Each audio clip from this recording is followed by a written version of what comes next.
ইয়া আইয়ুহাল্লাযীনা আমানু দুখুলু ফিস-সিলমি কাফা।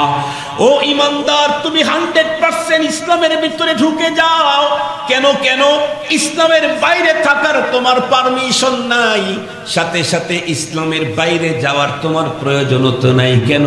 আল ইয়াউমা আকমালতু লাকুম দীনাকুম ওয়া আতমামতু আলাইকুম নি'মাতি ওয়া রাদিতু লাকুমুল ইসলাম দীনা। তোমাকে দিন পরিপূর্ণ করে দিলাম। তোমার জীবনের একদম জন্মের মুহূর্ত থেকে শুরু করে মৃত্যুর মুহূর্ত পর্যন্ত, এমনকি মরণের পরে তোমাকে কয়টা কাপড় দিয়ে কবরের ভিতরে রাখতে হবে, মরণের পরে তোমাকে চিৎ করে শোয়াইতে হবে নাকি কাত করে শোয়াইতে হবে, মরণের পরে তোমার কবরটা কোন পদ্ধতিতে খনন করতে হবে, সবগুলা পদ্ধতি কমপ্লিটলি বর্ণনা করে দেওয়া হয়েছে ইসলামের ভিতরে। সঙ্গত কারণে একজন মুসলিম জীবন থেকে মৃত্যু পর্যন্ত অন্য কারো সভ্যতা ধার করে আনার প্রয়োজন নাই। স্পষ্ট নীতিমালা দিয়েছে। বাইরে যদি যাও তাহলে যাদের সাদৃশ্য অবলম্বন করবে তোমার হাসর তার সাথে হবে। এই কথাটা একটা ঘটনা বলার ওয়াদা দিয়েছি। ঘটনাটা বলে আপনাদের কাছ থেকে বিদায় নিচ্ছি। হাকিমুল উম্মত মুজাদ্দিদুল মিল্লাত শাহ আশরাফ আলী থানভী রাহমাতুল্লাহি আলাইহি পছন্দিদা ওয়াকিয়া, এই কিতাবটা ম্যাক্সিমাম হুজুরদের কাছে আছে।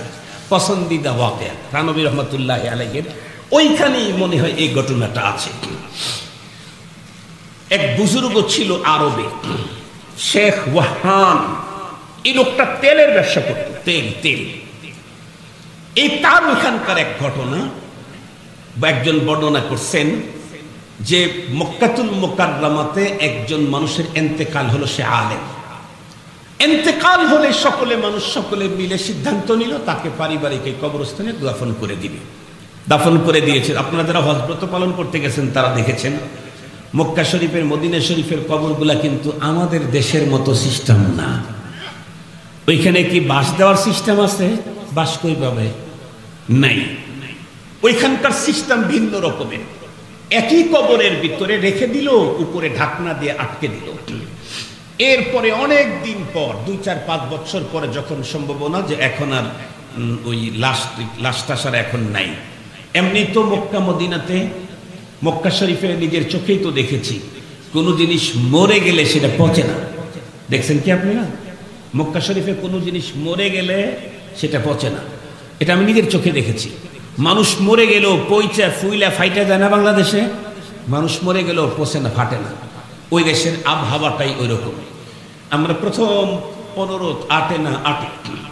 8 সালে যখন প্রথমে আল্লাহ তাআলা হজে নিয়েছেন, আমি শুনছিলাম তখন যে হজের যারা নিয়ে যায় তারা নাকি কোরবানির বিষয়টা একটু এদিক সেদিক করে।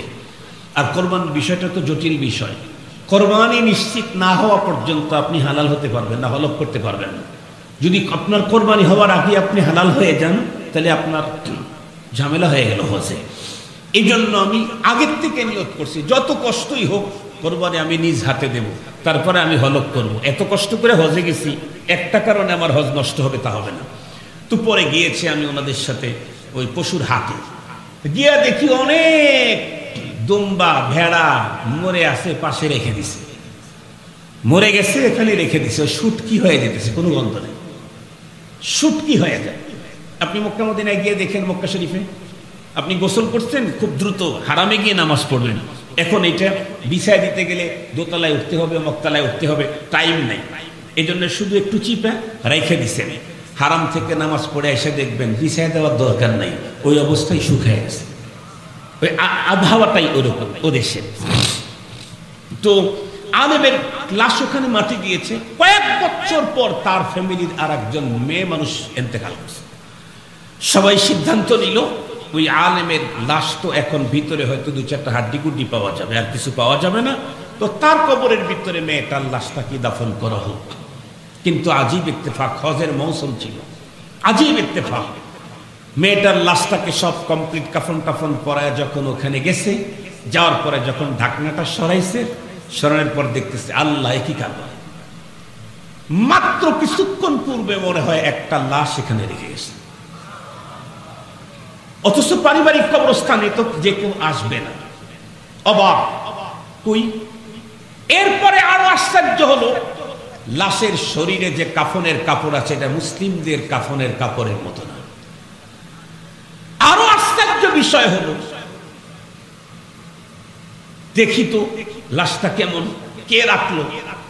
যখন চেহারাটা খুলতে গেছে, চেহারাটা খোলার পরে দেখতেছে এটা আরবের কোনো মানুষই না। মালয়েশিয়ার মানুষের চেহারা দেখলে বোঝা যায় না? ইন্দোনেশিয়ার নাক দেখলে বোঝা যায় না? কথা বলেন না কেন? নাইজেরিয়া কালার দেখলেই বোঝা যায়। বাংলাদেশ হলো ভ্যারাইটিস। এখানে মালয়েশিয়া আছে, ইন্দোনেশিয়া আছে, সৌদি আরব আছে, পাকিস্তান আছে, আবার নাইজেরিয়াও আছে। কথা বলেন না কেন? আপনাদের এই থানাতেই তো সব রঙের মানুষ মনে হয় আছে। নাইজেরিয়া নাই আছে, হয়তো উচ্চতায় অত বড় না, কিন্তু কালার তো ঠিক আছে। আবার পাকিস্তানও আছে, একেবারে সুন্দর। সৌদি আরবও আছে, মিশরও আছে। বাংলাদেশ হলো ভ্যারাইটিস, কিন্তু অন্য অন্য দেশের মানুষের চেহারা কিন্তু সেম সেম। মনে হয় ওইটাই দেখলাম, এরকম চেহারাতে দেখে এটা কোনো আরবের মানুষ না। অবাক হয়ে গেল, কে এখানে লাশ রাখে?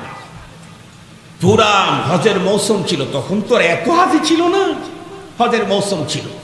রবটা বলেন তো দেখি, এই জাতীয় খবর সাংবাদিক লাগে নাকি? বাতাসে আগে আগে যায়। পুরা হুলস্থুল শুরু হয়ে গেল। হজের মৌসুম, ইউরোপ থেকে একজন হাজি গেছে হজ করতে। উনি শুনছেন এই কারবার, তার দিলের ভিতরে তখন ধাক্কা লাগছে।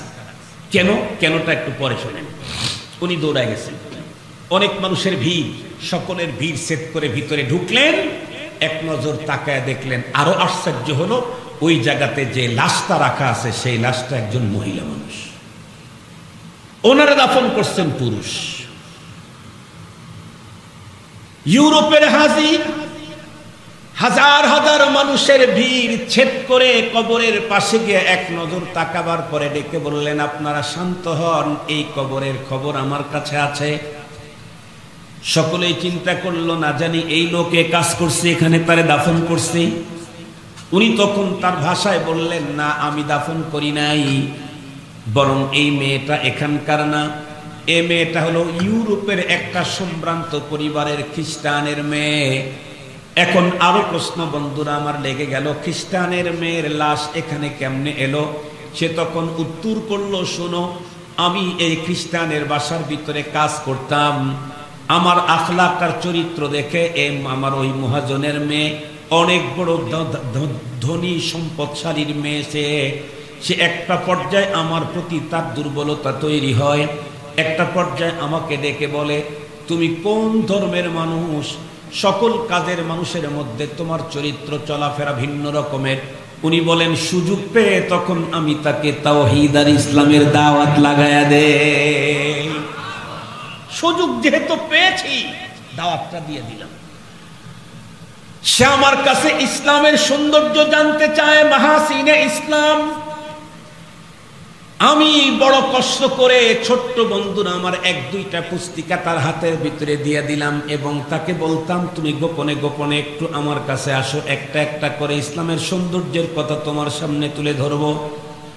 রপ্তা চলতে চলতে একটা পর্যায়ে তার অন্তরের ভিতরে ইসলামের এমন বড় মুহাব্বত জমে গেল, বিশ্বনবী বিশ্বমানব মুহাম্মাদুর রাসূলুল্লাহ সাল্লাল্লাহু আলাইহি ওয়াসাল্লামের প্রতি না দেখে শুধুমাত্র শুনেই এমন আবেগ তৈরি হলো। একটা পর্যায়ে এসে আমাকে ডেকে বলে, ও আল্লাহর বান্দা, আমাকে কালিমা পড়ায় মুসলমান বানাও। আমি বললাম, বোন, তোমাকে মুসলমান বানানোর সংবাদ তোমার ফ্যামিলির লোকেরা জানলে আমাকে জিন্দা কবর দিয়ে দিবে। ও বলে, আমি কাউকে বলবো না, তুমি আমাকে মুসলমান বানাও। একটা পর্যায়ে তাকে আমি কালেমা শাহাদত পড়ায় মুসলমান বানায়া দিলাম। আর ডেকে বললাম, বোন, খবরদার তুমি তোমার ইসলামের কথা প্রকাশ করো না। যদি কখনো প্রকাশ করতেই চাও, তার আগে আমাকে সিগন্যাল দিলে আমি তোমার বাবার বাড়ি রেখে আমি আমার দেশে এলাকায় চলে যাব। চলতে চলতে হঠাৎ করে মেয়েটি এক সময় অসুস্থ হয়ে পড়ল। আকস্মিক রোগের সঙ্গে সঙ্গে চিকিৎসা করার সুযোগ হলো না, মৃত্যুবরণ করলো। মেয়েটি যখন মারা গেল, আমার দিল তো বলতেছে, রসুলের আশেক ইসলামের একজন সৈনিকা নারীকে কখনো ইহুদিদের তরিকায় কবরস্থ করা যায় না। দিল আমার পাগল। কিন্তু বলার সাহস তো নাই, বলতে গেলে আমাকে জিন্দা কবর দিয়ে দিবে। এক পর্যায়ে শুধুই চোখের পানি ছাড়তেছিলাম, আল্লাহর কাছে বলতেছিলাম, আয় আল্লাহ, এ মেয়ের ঈমান সম্পর্কে পৃথিবীর কেউ না জানলে তোমার তো অজানা নাই। একটা পর্যায়ে তার আপনজন আমাকে সঙ্গে করে তাদের কবরস্থানের ভিতরে তাদের তরিকায় দাফন করার জন্য নিয়ে গেল। শুধুই চোখের পানি দিয়ে মুসলিম নারীটাকে আমি ইহুদিদের তরিকায় ইহুদিদের কবরস্থানের ভিতরে দাফন কাজে সহযোগিতা করলাম। এর কিছুদিন পর আমার দিলটা ভেঙে গেল। আমি ওইখানে কাজ করা বন্ধ করে দিয়ে আমি আমার এলাকায় চলে গেলাম, ভিন্ন কাজে আমি মনোনিবেশ দিলাম। এক পর্যায়ে আল্লাহ আমাকে সম্পদের মালিক বানালেন। আমি এইবার হজ করতে আসছি, আসার পরে এই ঘটনা শুনলাম, তাই আমি দৌড়ে এসেছিলাম। সমস্ত লোকেরা তখন উত্তর করলো, বুঝে এসেছে এই ইউরোপী খ্রিস্টান ঘরের মহিলাটা এই জায়গা মুকাদ্দাস জমিন মক্কাতুল মুকাররমাতে ট্রান্সফার হওয়ার কারণ হলো ওর অন্তরের ভিতরে আল্লাহর প্রতি ঈমান আর পয়গম্বরের মহব্বত আর ভালোবাসা। খ্রিস্টানের ঘরে থাকলেও দিলে ছিল ঈমান, পয়গম্বরের প্রতি মুহাব্বতের কারণে রব তাকে মাটির ভিতরে দিতেই রব তাকে ইহুদিদের জমিন থেকে মুকাদ্দাস জমিন মক্কাতে ট্রান্সফার করে দিয়েছেন। কিন্তু সবার প্রশ্ন হলো, আলেম গেল কই? আলেমের লাশ কই? এখন কি করবে? আলেমের লাশ গবেষণা শুরু হলো। একটা পর্যায়ে লোকেরা ডেকে বলল, এই লোকটাকেই বলা হবে। সে যখন তার দেশে যাবে, মেয়েকে যেই গর্তের ভিতরে ঢুকিয়ে রেখেছিল সেই গর্তটা খনন করে দেখবে সেখানে কোনো আলেমের এই আলেমের লাশ পাওয়া যায় কিনা। হতে পারে, কারণ ওকে যেহেতু এখানে ট্রান্সফার করা হয়েছে, একে ওখানে দেওয়াটাই স্বাভাবিক। একটা পর্যায়ে তাই করা হলো, তাকে বলে দেওয়া হলো। তখন তো আর মোবাইলের সিস্টেম ছিল না, টেলিফোন সিস্টেম ছিল না। উনি চলে আসলেন। দেশে এসে গিয়ে বলবে যে তাদেরকে প্রভাবশালী ইহুদি ফ্যামিলি, না জানি আবার কি হয়। ততক্ষণে ওরও প্রভাব কম না, ওরও আল্লাহ তাআলা অনেক টাকা পয়সা দিয়েছে। একটা পর্যায়ে একদিন জমজমের পানি টানি নিয়ে গেছে। আমাদের দেশের হিন্দুদেরকে জমজমের পানি দিলে খাবে না? কথা বলেন না কেন? খাবে না? আমাদের দেশের হিন্দুদেরকে যদি আপনি উন্নত মানের খেজুর দেন, খাবে না? অনেকে তো গোপনে গোপনে গরু গোশত খায় দিন, খায় না? খায় না? অনেকেই খায়। তো এই চিন্তা করলো যে এটা পানি নিয়ে যাচ্ছে, এটা ধর্মের কিছু নাই। তো পানি টানি নিয়ে গেছে, নিয়ে যায় বলছে, ভাই আমি তো হজ করে আসলাম। ও তাই নাকি? তো অনেক সম্পদ টম্পদ অনেক কুশলাদি বিনিময় করার পরে বলছে, ভাই আমি কিন্তু আল্লাহর ঘরে যায় আশ্চর্য জিনিস দেখে আসছি। কি? আপনার মেয়ের লাশ দেখছে না মক্কায়। বলে, তুই তো তাই মক্কায় গিয়ে ফুল পাগল হয়ে আছিস, মক্কায় গিয়ে ফুল পাগল হয়ে আছিস। তোর সাথে করে তো আমার মেয়েকে, আমি খ্রিস্টান, আমার মেয়ে খ্রিস্টান, যদি যায় তাহলে কোনো খ্রিস্ট রাষ্ট্রে যাবে। ওদের তো কোনো রাষ্ট্রই নাই। কথা বলেন না কেন? ইসরায়েল ওদের নিজস্ব জায়গা না জোর দখল করা? আবার একটু জোরে বলেন, জোর জবরদখল করা। এই জন্য ইনশাআল্লাহ খুব বেশি দিন টিকতে পারবেন না। ইনশাআল্লাহ গাজার মজলুম বাচ্চাদের রক্তের স্রোতে ইনশাআল্লাহ ইসরায়েল ভেসে যাবে। ইসরায়েল ওইখানে ইহুদিদের কবর রচনা হবে। শুনলে বড় অবাক হবেন, এই ঈদের আগেই এক গাজার এক বাচ্চা কি পরিমাণে খাদ্য সংকট, পানি সংকট, চিকিৎসার সংকট, এক বাচ্চা ক্ষুধায় তৃষ্ণায় কাতর হয়ে মাকে বলতেছিল, মা শহীদ হলেই তো জান্নাতে যাব। বলে, হ্যাঁ, জান্নাতে গেলে তো আর খানা পানির কোনো অভাব নাই। না, তাহলে তো শহীদ হওয়াই ভালো। দুইটা জিনিস, একটা হলো কি পরিমাণে ক্ষুধা, কি পরিমাণে তৃষ্ণা, যে ছোট্ট বাচ্চাও শহীদ হতে চায় ক্ষুধার জ্বালায়, ক্ষুধার জ্বালায়। আলহামদুলিল্লাহ, আমি আমার মসজিদে বলার পরে সাথে সাথে মুসল্লিরা টাকা দিয়েছে, বেশ টাকা হয়েছে। আমাদের হাফিজি চ্যারিটেবল সোসাইটি চেয়ারম্যান মামুনুল হক সাহেবের বড় ভাই মাহফুজ সাহেব হুজুর লক্ষ লক্ষ টাকা আলহামদুলিল্লাহ গাজাতে পাঠানো হচ্ছে। আমার কাছে আলহামদুলিল্লাহ বেশ টাকা জমা হয়েছে। আমি ঢাকাতে যাব 4 তারিখে, 6, 7 তারিখ, 8 তারিখে ইনশাআল্লাহ টাকা ট্রান্সফার করে দিয়ে দেব। আমার তখন মনে হয়েছে সত্যি যদি গাজাবাসীর জন্য কিছু পাঠাইতে না পারি, আল্লাহর আদালতে দাঁড়ানোর কোনো চান্সই পাব না। কি কথা বলেন? কি পরিমাণে ক্ষুধার তৃষ্ণা হলে বাচ্চা শহীদ হতে চায়। কেন? জান্নাতে তো খাবার আর পানির কোনো অভাব নাই মা, তাহলে জান্নাতেই যাই ইনশাআল্লাহ। এই মাসুম বাচ্চাদের রক্তস্রোতে বিশ্বের সবচাইতে ভয়ঙ্কর খুনি ইসরায়েল ইনশাআল্লাহ নিপাত যাবেই যাবে, এবং ইহুদিদের কবর রচনা হবে ইসরায়েলি ইনশাআল্লাহ। আপনারা দোয়া করেন, আফগানিস্তানের ছাত্ররা, সিরিয়ার মুজাহিদরা একত্র হচ্ছে সামনের দিকে অগ্রসর হওয়ার জন্য। আমাদেরও মনে হচ্ছে তাদের হাত ধরেই আল্লাহর জমিনে ইসলামের পতাকা দুনিয়াতে উঠতে থাকবে ইনশাআল্লাহ। মুহতারাম হাজিরিন, এটা একটা প্রাসঙ্গিক কথা বললাম। ও বলতেছে তুই তো সাথে থেকে কাজগুলি করছস। তো বলতেছে ভাই আমি তো যুক্তি তর্ক কিছু বলতে চাই না, তবে যদি আপনি রাজি হন চলেন যে একটু খনন করে জায়গাটা দেখলেই তো সব শেষ।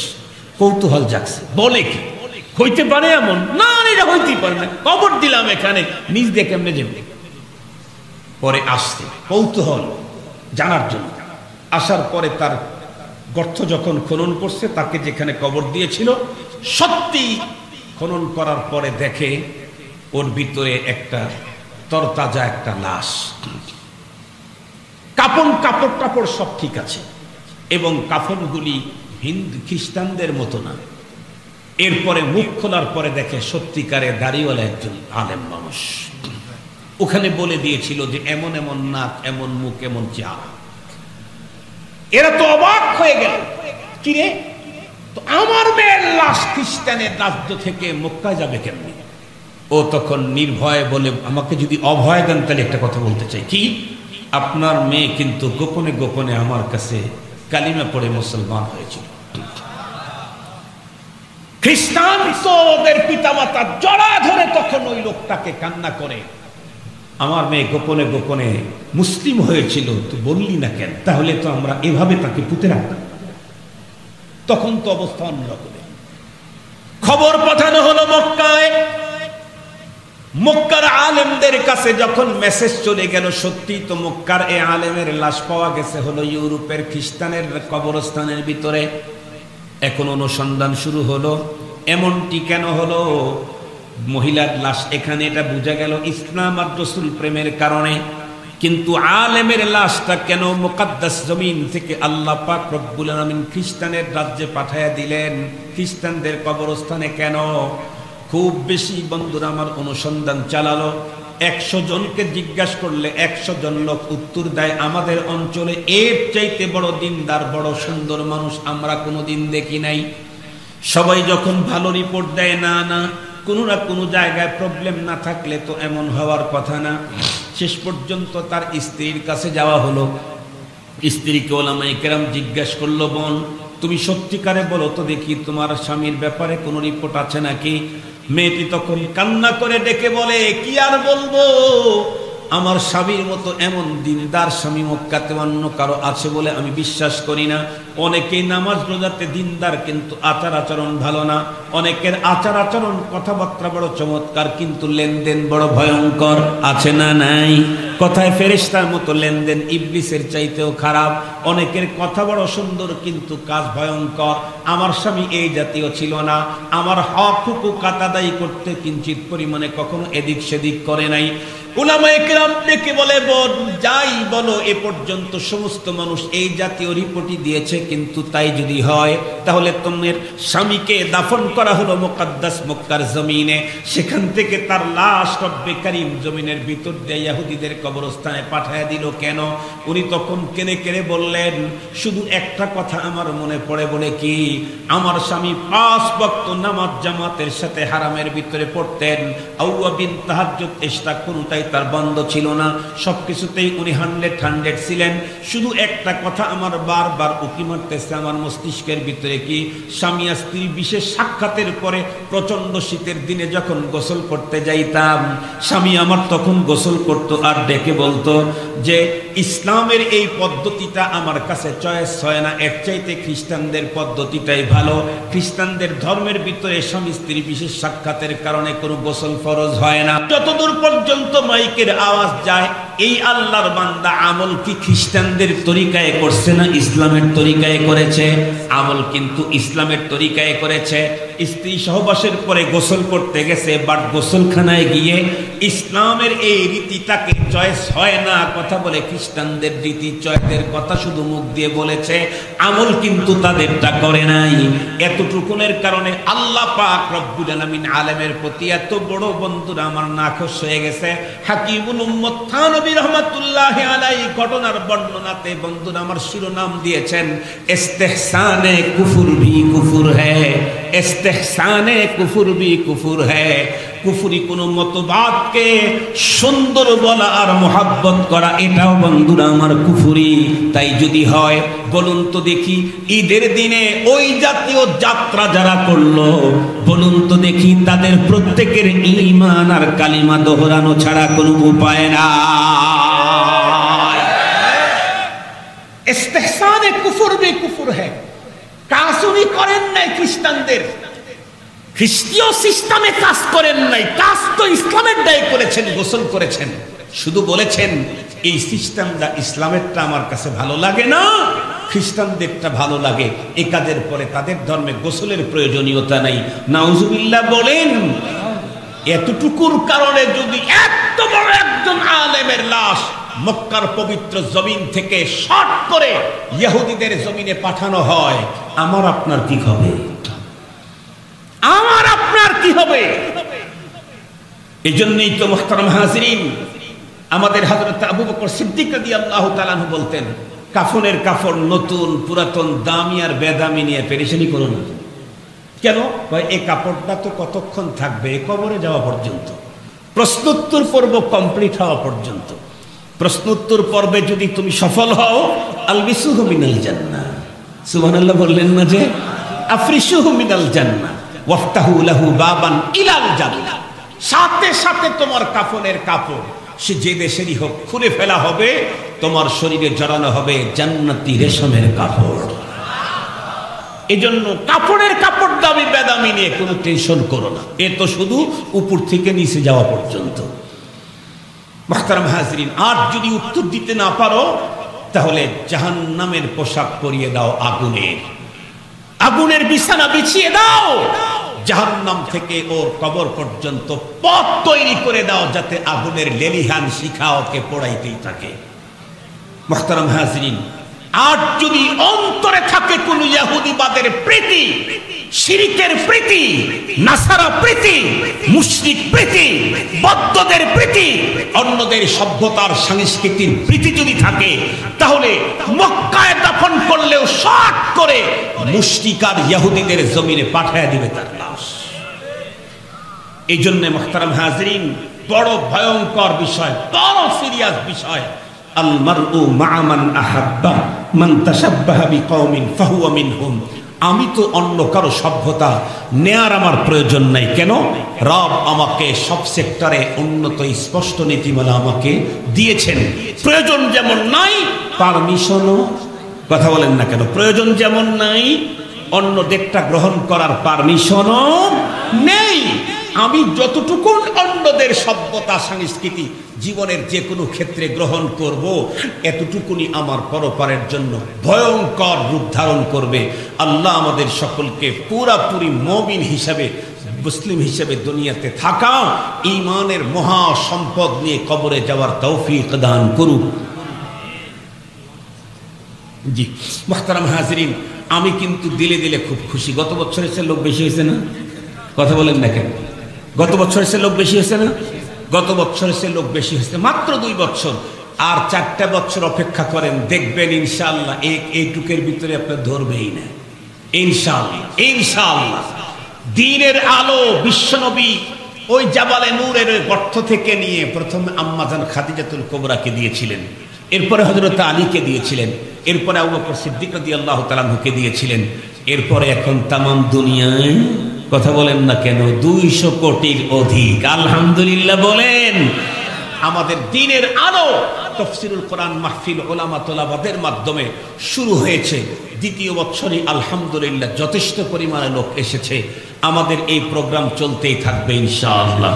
উলামা তোলাবাদের এই অনুষ্ঠান চলতেই থাকবে, আরো শানদার হবে ইনশাআল্লাহ, আরো শানদার হবে ইনশাআল্লাহ। কিছু নেই এখানে, আল্লাহ আছে এখানে, রহমত আছে এখানে, বরকত আছে এখানে, পরপারের সম্বল পুঁজি তৈরি হয় এখানে। আমরা এই অনুষ্ঠানের জন্য সর্বাত্মক সহযোগিতা, ভালোবাসা, সমর্থন, উপস্থিতি আমাদের মৃত্যু পর্যন্ত থাকবে ইনশাআল্লাহ। কি বলেন ইনশাআল্লাহ? ইনশাআল্লাহ। আমাদের উলামায়ে কেরামের ইউনিটি আগামী দিনে আরো মজবুত হবে। আপনারা হয়তো শুনেছেন ইতিমধ্যে রায়গঞ্জ, তাড়াশ, উল্লাপাড়া 3 থানার উলামায়ে কেরামের এক মজবুত ইউনিটি আলহামদুলিল্লাহ কায়েম হয়ে গেছে। আগামী বৃহস্পতিবার 9টার সময় রৌহা মাদ্রাসাতে কমিটির মিটিং আছে। যারা এখানে আসছেন কমিটি, তাদের সকলকে যথাসময়ে হাজিরির জন্য আমি আপনাদেরকে অনুরোধ জানাচ্ছি। ওই দিন আবার আমার 4টা প্রোগ্রাম আছে, সব প্রোগ্রামে থাকতে হবে। জি জি জি, আমি এই দ্বীনি কাজে, এই দ্বীনি কাজ আমাদের একটু অংশদারিত্ব থাক, এজন্য আমি, আমাদের ভাইয়েরা রুমাল নিয়ে আপনাদের কাছে গেছেন, যতটুকুন পারেন যতটুকুন। উলামায়ে কেরাম রাত্রে দিনে মেহনত করেছেন, পকেটের থেকে টাকা বের করেছেন, উলামায়ে কেরামকে রিসিভ করার জন্য কত দূর আগায় গেছেন। আমরা অনেকেই কিন্তু এত কষ্ট করি নাই, সাজানো গোছানো বাগানে এসে বসেছি, কোরআনের কথা শুনেছি। কি বলেন? আমরা কমপক্ষে তাদের সাথে একটু যদি ফাইন্যান্সিয়াল, একটু অর্থনৈতিকভাবে যদি তাদের একটু সাহায্য করতে পারি, সহযোগিতা করতে পারি, তাহলে আল্লাহ পাকের হুকুম মানা হলো। আল্লাহ বলেন তাআওয়ানু আলাল বিররি ওয়াত তাকওয়া ওয়ালা তাআওয়ানু আলাল ইসমি ওয়াল উদওয়ান। তোমরা খোদাবিতির কাজে, কল্যাণের কাজে একে অপরকে সহযোগিতা করো, গুনাহের কাজে কেউ কখনো অন্যকে সহযোগিতা করো না।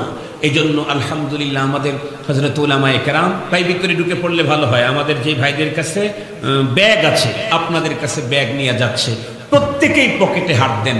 50টা টাকা কোনো বড় বিষয় না, এখন 50টা টাকা কোনো বড় বিষয় না, 100 টাকা কোনো বড় বিষয় না, 1000 টাকা কোনো বড় বিষয় না। আপনি আপনার বাসাতে এই জাতীয় একটা প্রোগ্রাম করতে 50,000 টাকাতে পারবেন? হবে না। আলহামদুলিল্লাহ আপনি এখানে আসলেন, আপনার পুরো ফ্যামিলির জন্য দোয়ার ব্যবস্থা হবে। মৃত্যু যারা চলে গেছে তাদের জন্য দোয়া, যারা বেঁচে আছে তাদের জন্য দোয়া, ভবিষ্যৎ প্রজন্ম যারা আসবে তাদের জন্য দোয়া হবে। এত বড় দোয়া, এই বড় মজলিসে আপনি হাজির হয়েছেন, এত বড় দ্বীনি কাজে আপনার একটা শেয়ার থাকলো, আপনার একটা অংশদারিত্ব থাকলো। আপনারা শুনলে অবাক হবেন, এই একটা হাসপাতাল কুষ্টিয়াতে হচ্ছে, বিআরবি কোম্পানির মালিক মুজিব সাহেব ওই হাসপাতাল করতেছে, সবচেয়ে বেশি উঁচা টাওয়ার। উনি এই পরিমাণে জায়গা কিনছে কুষ্টিয়াতে, গভর্নমেন্টের পক্ষ থেকে বিআরবির জন্য কুষ্টিয়াতে জায়গা কেনে নিষেধ, মানে এর জায়গায় কিনতে পারবে, তার নামে আর রেজিস্ট্রি হবে না। উনি ঢাকা ডুবাই কেনা শুরু করছে। এই ভদ্রলোক একটা হাসপাতাল বানাইতেছে এবং সেখানে একটা ইয়া করতেছে, সেইখানে ওই এলাকার যারা বড় বড় টাকাওয়ালা আছে তারা 10 লাখ 20 লাখ টাকা এমনিই দিচ্ছে, কি শুধুই তার নামটা থাকবে ওখানে, যে এই হাসপাতাল তৈরিতে উনি একজন সহযোগী, এই নামটা থাকবে হাসপাতালের সহযোগী। 20 লাখ। মুহতারাম হাজিরিন, কেন? কোনো এক সময় যদি ওনার প্রয়োজনে উনি যান, তাহলে অন্যদের আগে তাকে সেবা দেওয়া হবে। মুহতারাম হাজিরিন, তাই যদি 20 লাখ দিতে হয়, তাহলে এখানে আমার কিছু দিলেই আল্লাহর দ্বীন হেফাজতের, মানুষের মাঝে দ্বীন প্রচারের এই বড় দ্বীনি কাজে আমার যদি একটা শেয়ার থাকে, রব্বুল আলামিনের কাছে আমারও বিশেষ, কথা বলেন না কেন, বিশেষ মর্যাদা থাকবেই থাকবে। এই জন্য এলাকার যুব সমাজদেরকে বলবো, ভাই আপনারা উলামায়ে কেরামের সাথে থাকবেন, আপনারা আগে থাকবেন।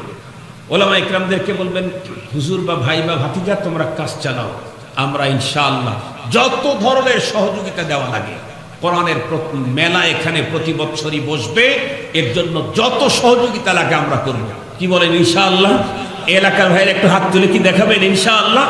যত রকমের সহযোগিতা দরকার হয়, কোরআনের মাহফিল এখানে হবে, বিশুদ্ধ দিনই কথা হবে, আমরা সহযোগিতা করব যতদিন বেঁচে আছি। আল্লাহ তুমি হাতগুলি কবুল করো। আল্লাহ আমাদেরকে দ্বীনের সহযোগিতার কাতারে শামিল করে নাও। আল্লাহ তোমার হাবিবের যুগে যারা তোমার হাবিবকে দ্বীনের সহযোগিতায় আগায় আসছে, আল্লাহ আমাদেরকেও তাদের কাতারে শামিল করে নাও। হাত নামাই। আল্লাহ তাআলা আমাদের এই আঞ্জুমান, আমাদের এই মাহফিল, আমাদের এই এজলাস আল্লাহ তাআলা কবুল করুন। ওয়া আখিরু দাওয়ানা আলহামদুলিল্লাহি রাব্বিল আলামিন। আসসালামু আলাইকুম ওয়া রাহমাতুল্লাহ। কিছু বলবেন?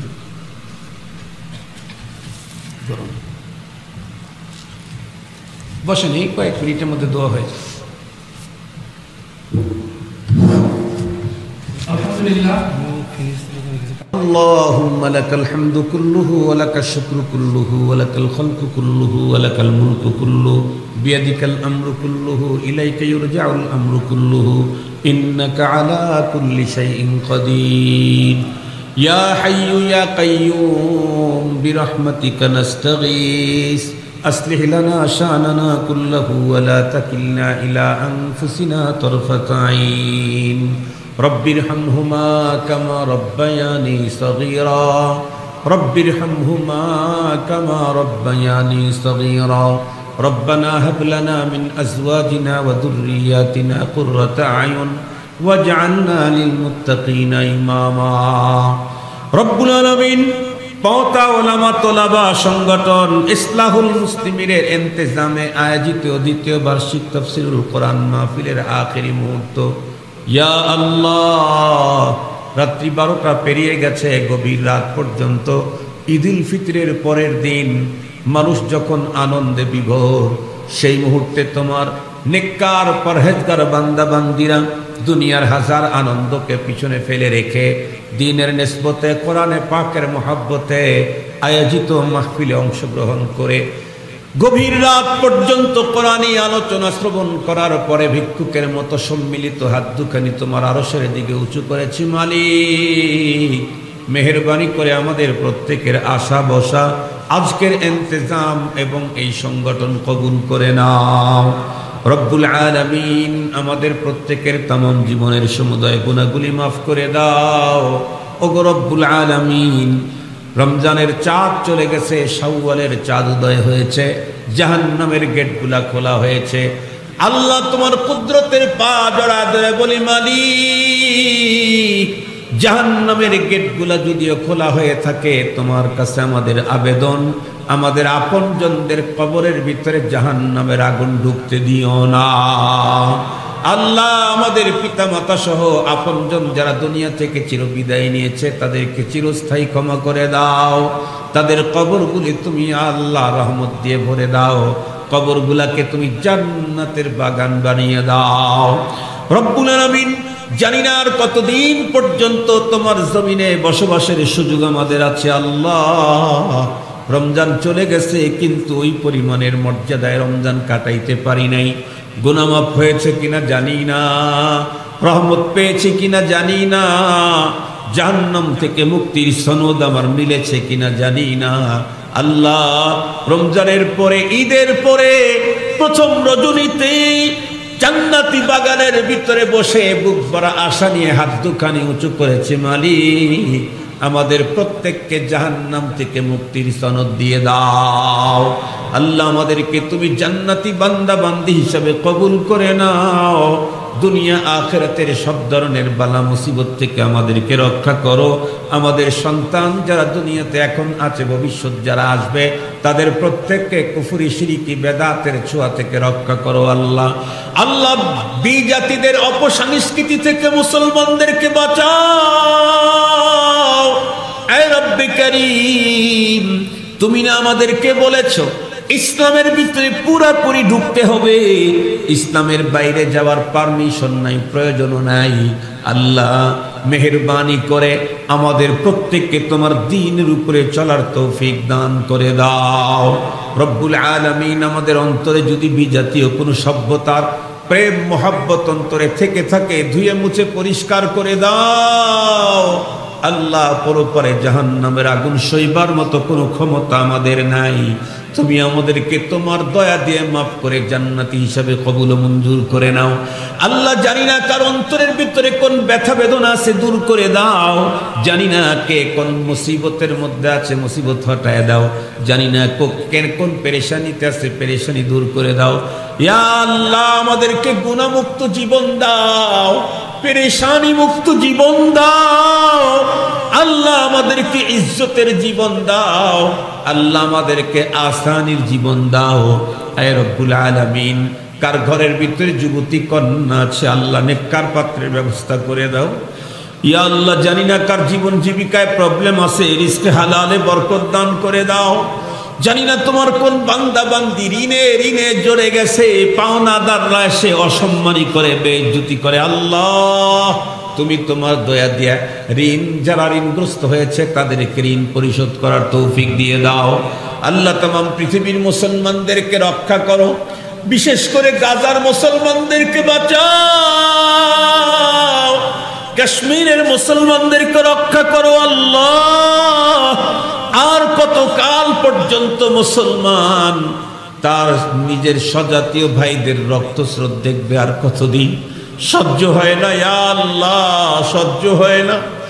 মাসুমদের শাহাদাতের রক্ত সহ্য হয় না, মজলুমদের কান্না সহ্য হয় না গো মালিক। তাম পৃথিবীর মজলুম মুসলমানদেরকে মদত করো, তাম পৃথিবীর মজলুমদেরকে সাহায্য করো। মাগজুব আলাইহিম যারা, তাদেরকে নিস্তানাবুদ করে দাও। ওগো রব্বে কারীম, ইসরাইল ইহুদিদের কবরস্থান বানায়া দাও। তামাম দুনিয়ার মজলুম মুসলমান কারাবন্দী নারী পুরুষদের মুক্তির ব্যবস্থা করে দাও। রব্বুল আলামিন, এ ওলামা তলাবা পরিষদ কবুল করে নাও।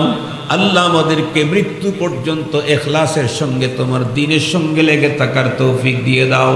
রব্বানা তাকাব্বাল মিন্না ইন্নাকা আনতাস সামিউল আলিম ওয়া তুব আলাইনা ইয়া মাওলানা ইন্নাকা আনতাত তাওয়াবুর রহিম। আল্লাহ, আরো একটা কথা তোমার কাছে জানাই। ইয়া আল্লাহ, জীবনে স্বপ্ন যোগে কত কিছুই না দেখলাম, মৃত্যুর আগে একবার হলেও তোমার প্যারা হাবিবের নুরানি চেহারা দেখায়া দাও। আল্লাহ, আমাদেরকে দাওয়াত দিয়ে তোমার খানায় কাবার মেহমান হিসেবে কবুল করে নাও। আমরা যেন তোমার খানায় কাবার চত্বরে গিয়ে লাব্বাইক আল্লাহুম্মা লাব্বাইক বলতে পারি, তৌফিক দিয়ে দাও।